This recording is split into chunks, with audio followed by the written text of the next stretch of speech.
하나님 말씀 누가복음 1장 57절에서 80절까지 말씀 교독합니다. 신약 성경 88쪽입니다. 누가복음 1장 57절에서 80절까지 말씀. 오늘은 12월 23일 목요일 아침입니다. 12월 23일자 본문 누가복음 1장 57절에서 80절까지 말씀 교독하도록 하겠습니다.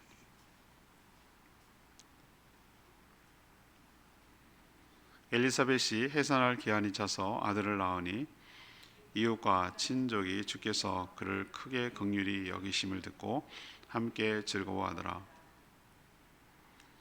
8일이 되매 아이를 할례하러 와서 그 아버지의 이름을 따라 사가랴라 하고자 하더니 그 어머니가 대답하여 이르되 아니라 요한이라 할 것이라 하매 그들이 이르되 내 친족 중에 이 이름으로 이름한 이가 없다 하고 그의 아버지께 몸짓으로 무엇으로 이름을 지으려 하는가 물으니 그가 서판을 달라 하여 그 이름을 요한이라 쓰매 다 놀랍게 여기더라. 이에 그 입이 곧 열리고 혀가 풀리며 말을 하여 하나님을 찬송하니 그 근처에 사는 자가 다 두려워하고 이 모든 말이 온 유대 산골에 두루 퍼지매 듣는 사람이 다 이 말을 마음에 두며 이르되 이 아이가 장차 어찌 될까 하니 이는 주의 손이 그와 함께 하심이로라. 그 붙인 사가랴가 성령의 충만함을 받아 예언하여 이르되 찬송하리로다 주 이스라엘의 하나님이여 그 백성을 돌보사 속량하시며 우리를 위하여 구원의 뿔을 그 종 다윗의 집에 일으키셨으니 이것은 주께서 예로부터 거룩한 선지자의 입으로 말씀하신 바와 같이 우리 원수에게서 우리를 미워하는 모든 자의 손에서 구원하시는 일이라. 우리 조상을 긍휼히 여기시며 그 거룩한 언약을 기억하셨으니 곧 우리 조상 아브라함에게 하신 맹세라. 우리가 원수의 손에서 건지심을 받고 종신토록 주의 앞에서 성결과 의로 두려움이 없이 섬기게 하리라 하셨도다. 이하여 내가 지극히 높으신 이의 선지자라 일컬음을 받고 주 앞에 가서 그 길을 준비하며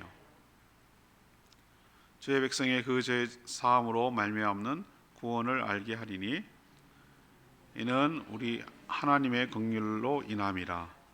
이로써 돋는 해가 위로부터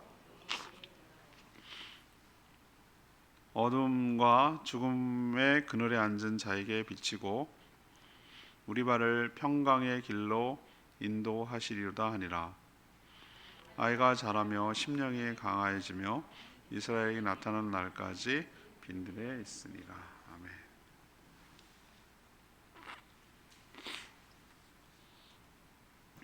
엘리사벳이 아들을 낳아 할례를 행하고 이름을 지을 때 이웃과 친족들은 관례대로 아버지의 이름을 따라 하려고 했지만 어머니는 요한이라고 고집을 합니다.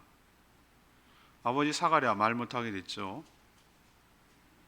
불신 때문에 그랬습니다. 사가랴도 몸짓을 말하니까 서판, 글씨 쓰는 서판, 요즘으로 지금 종이죠.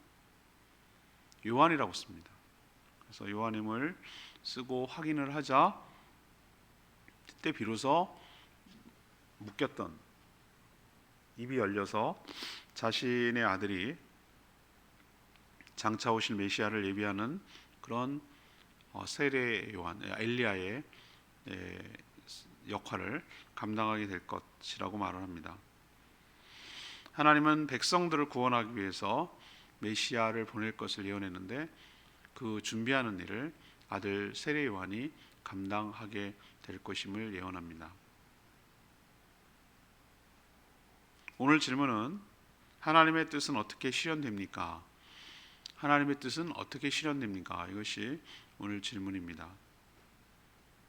먼저 57절에서 66절까지 말씀입니다. 하나님의 뜻과 일치할 때 묶인 것이 풀리게 될 줄로 압니다. 엘리사벳이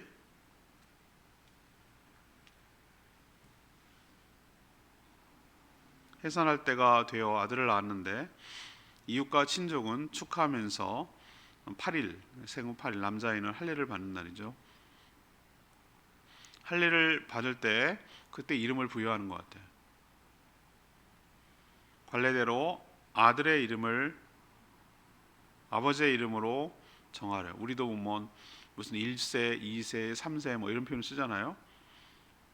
우리도 학렬이 있고 이렇게 내려가는 순서, 이름 정하는 순서가 있는데, 그래서 사가랴로 할까요? 라고 이렇게 물어봤어. 근데 어머니 엘리사벳은 반대합니다. 요한이라고 하라고 그렇게 말을 하죠. 왜 그랬을까요? 들은 게 있으니까 자기도. 결국 이제 아버지 사가랴가 최종 결정을 해야 되는 것이죠. 왜 어머니한테 물어봤을까? 아버지가 말을 못하니까. 처음부터 말을 못한 건 아닌 거 아시죠? 제사장 직무를 하러 갔을 때 천사를 만났는데 어떻게 내 나이와 아내의 나이가 많은데 아기가 생길 수 있겠습니까? 라는 말을 하자 모든 일이 다 끝날 때까지 말을 못하게 되리라고 그랬어요.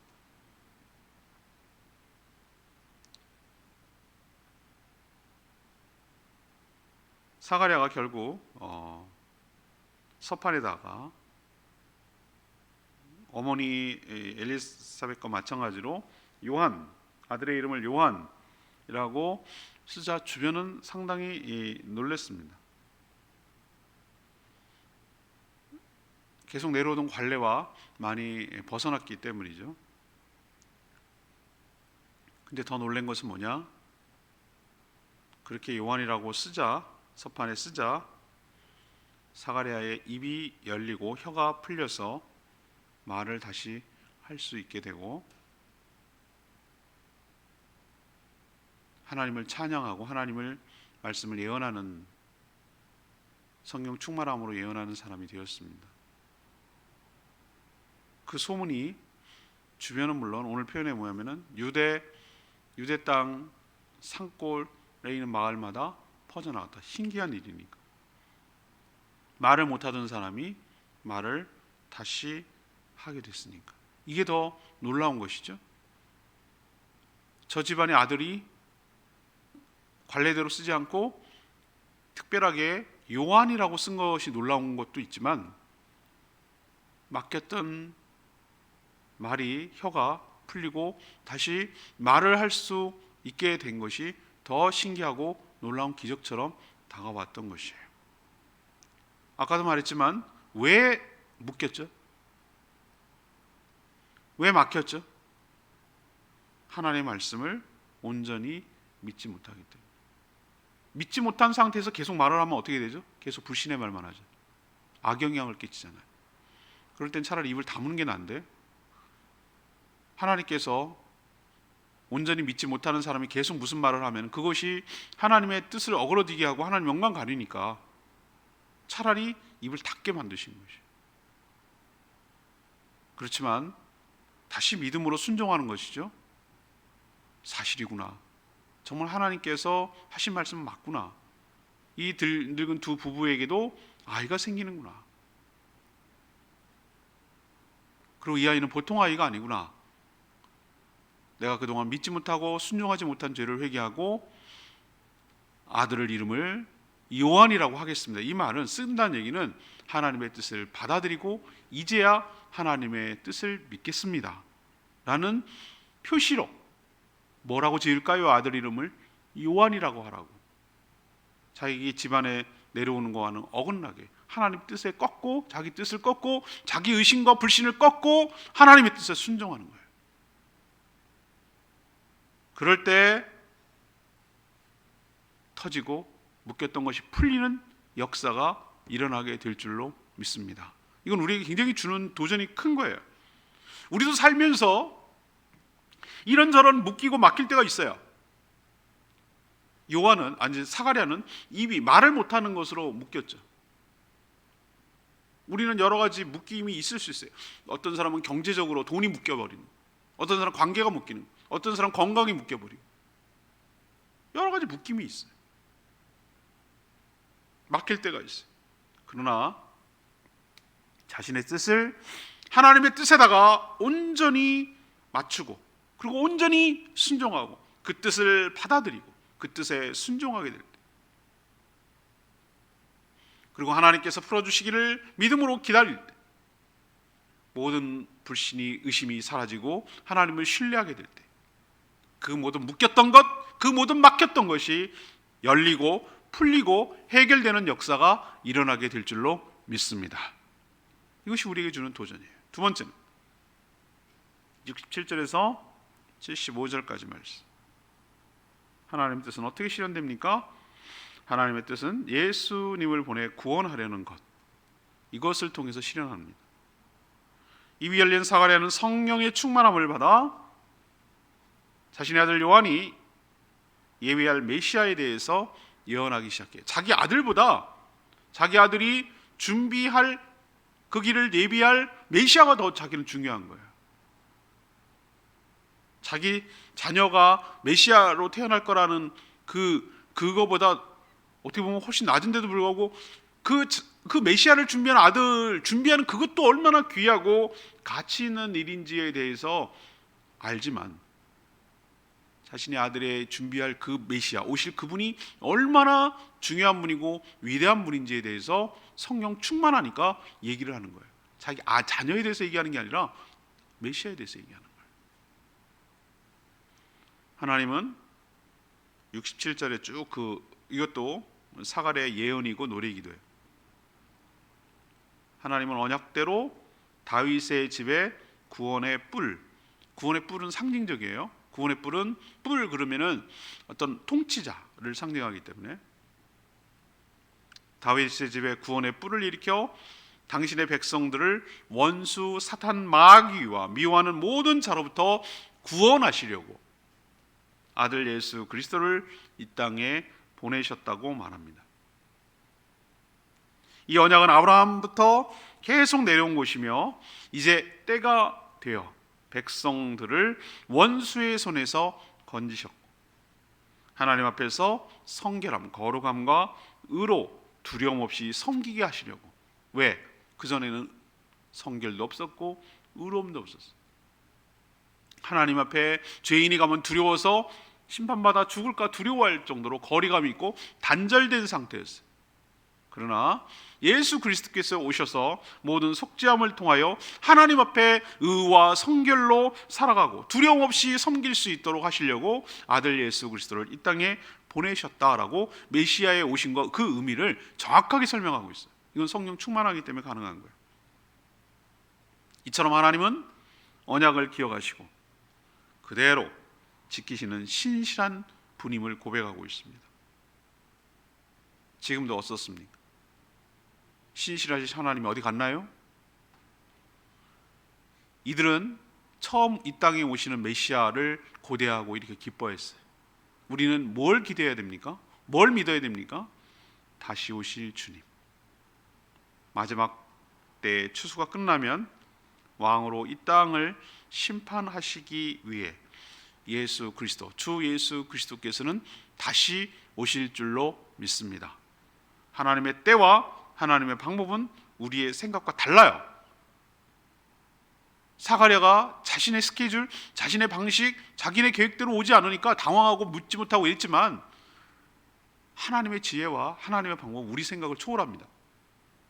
그러나 우리가 분명히 믿는 것은 우리의 때와 우리의 생각과 달라도 하신 약속을 반드시 어떤 식으로든지 성취하시고야만은 하나님으로 인은 굳게 믿어야 할 줄로 믿습니다.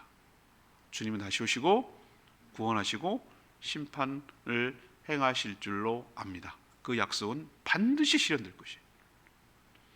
세 번째는 76절에서 80절까지 말씀입니다. 하나님의 뜻을 이루기 위해서 자신을 드려야 한다는 것이죠. 사가랴는 자신의 아들 요한에 대하여 예언을 이어갑니다. 요한은 하나님의 마지막 선지자로 살게 될 것입니다. 6개월 뒤에 태어날 메시아 예수 그리스도의 길을 앞서 가서 그 길을 준비하는 것이 그의 태어난 그의 일생의 사명이에요. 회개를 촉구함으로 예수 그리스도를 만나 구원을 받게 하려는 것이 세례 요한의 임무예요. 여전히 어둠과 죽음의 그늘에 앉아있는 자들에게 돋는 해와 같은 하나님의 긍휼함, 죄사함을 통해서 구원을 알리는 역할을 감당하는 것이 그의 미션입니다.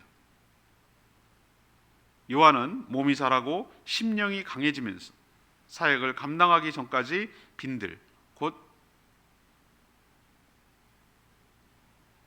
광야에 있었습니다. 세상에 때묻지 않고 거룩하게 살며 준비하기 위해서이죠. 그는 오직 메시아를 통한 인류 구원이라는 하나님의 뜻을 이루기 위해 자신을 온전히 드린 나시린의 삶을 살았고, 그는 구약시대의 마지막 선지자의 삶을 주님 오시는 길을 연결하는, 준비하는 자의 삶을 살았습니다. 이건 우리에게 무엇을 알려줍니까?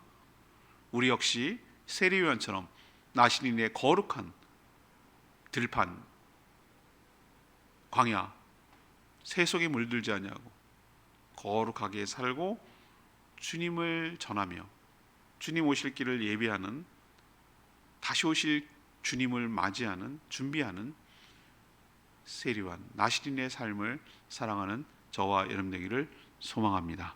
이것이 그의 유일한 인생의 사명이었고 임무였고 책임이었어요. 우리도 그렇게 살아가야 될 줄로 압니다. 76절 말씀이 오늘 레마의 말씀.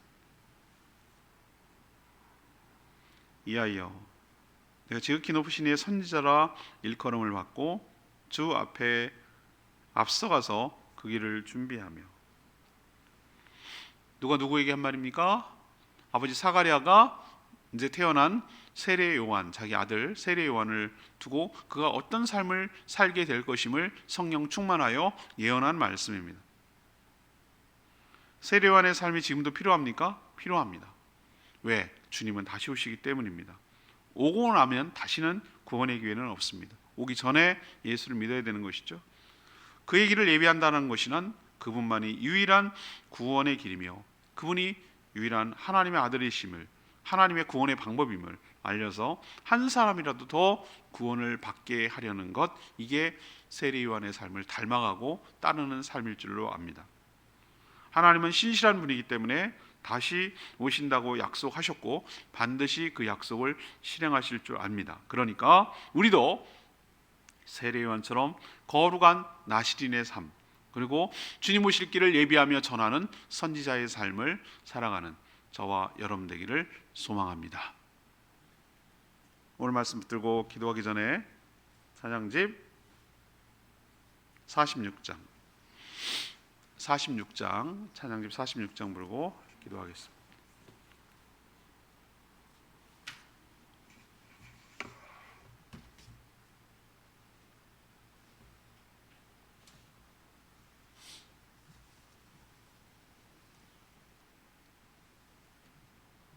찬양집 46장입니다. 날마다 숨쉬는 순간마다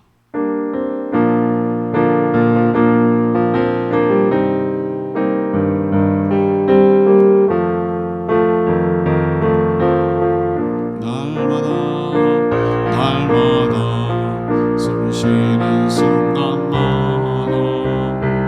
내 앞에 어려운 일들에 주님 앞에 이 몸을 맡길 때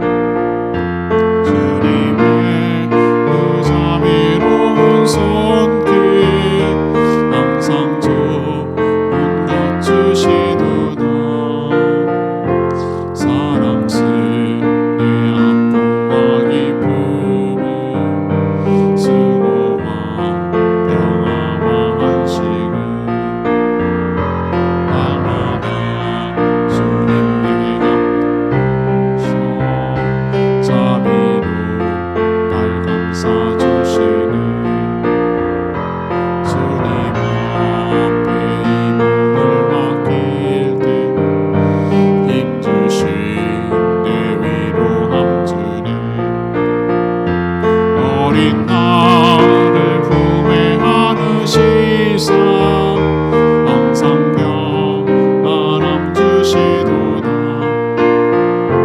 내가 살아 숨을 쉬는 동안 살피시다 약속하셨네. 인생의 어려운 순간마다 주의 약속 생각해 보네. 내 맘속에 믿음 잃지 않고 말씀 속에 위로를 얻네.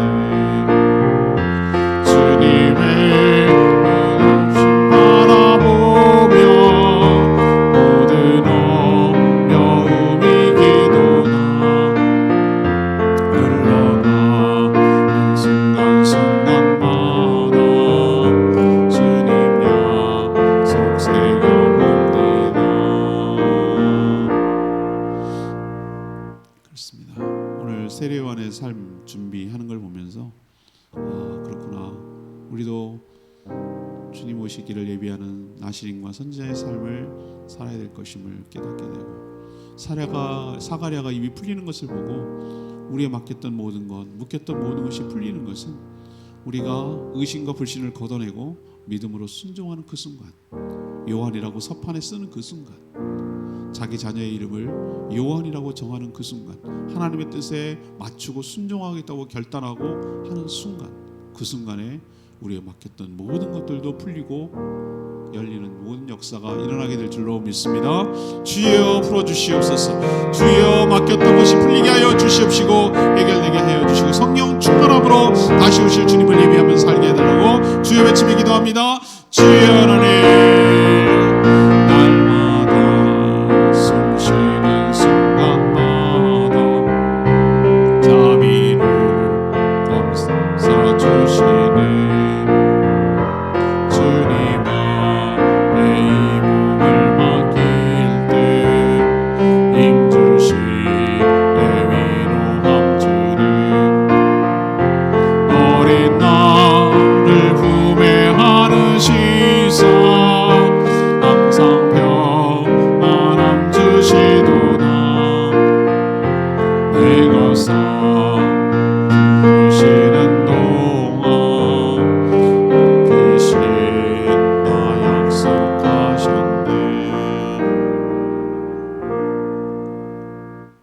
하나님, 저희들도 믿음 없음을 고백합니다. 저희들의 두려움과 연약함이 다 사라지고 하나님의 뜻에 온전히 굴복함으로 우리의 삶에 막히고 묶였던 모든 것들이 온전히 열리고 풀어지는 역사가 있게 하여 주시옵소서. 어둠과 죽음의 그늘에서 신음하는 불쌍한 영혼들에게 하나님의 유일한 구원의 방법인 예수 그리스도를 소개하게 하시고 다시 오실 그분을 만나도록 준비하게 하여 주시옵소서. 재림의 길을 예비하기 위하여 저희들이 세례요한과 같이 세상에 물들지 않고 거룩하게 살아가는 신실한 주의 종들이 다 되게 하여 주시옵소서. 주님 반드시 오실 줄 믿습니다. 신실하신 하나님께서 약속을 이루어 주실 줄로 믿습니다. 주님 오실 길을 예비하며 살아가는 복된 인생 되게 하여 주시옵소서. 오늘도 간구하는 모든 기도 주님께서 응답하여 주시고 주님과 동행하는 복된 하루 되게 하시며 성탄과 새해를 하루하루 우선순위에 따라 잘 준비하며 행하게 하시고 또 주변을 돌아보며 관심 갖고 신경 쓰고 도와주고 협력해야 될 일이 무엇인지를 잘 분별하며 순종하는 저희들 되게 하여 주시옵소서. 주님께 모든 것 맡기며 예수 그리스도의 이름으로 축복하며 기도합니다. 아멘.